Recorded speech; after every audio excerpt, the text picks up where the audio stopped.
Note: the following video depicts a specific configuration of the G4 notebook. The same removal and replacement procedures apply to all configurations of the G4 notebook.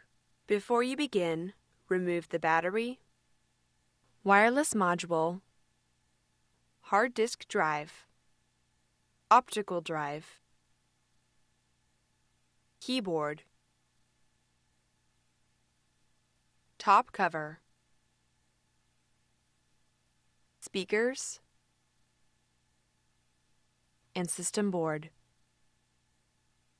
Removal: carefully release the activity LED board from its retention clips and remove the activity LED board from its cradle on the base enclosure.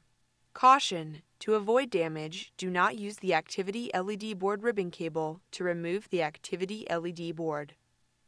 Place the activity LED board in a static dissipative bag.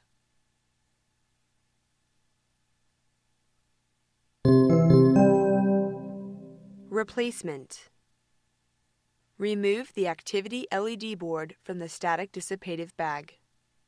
Carefully place the activity LED board into its cradle on the top cover.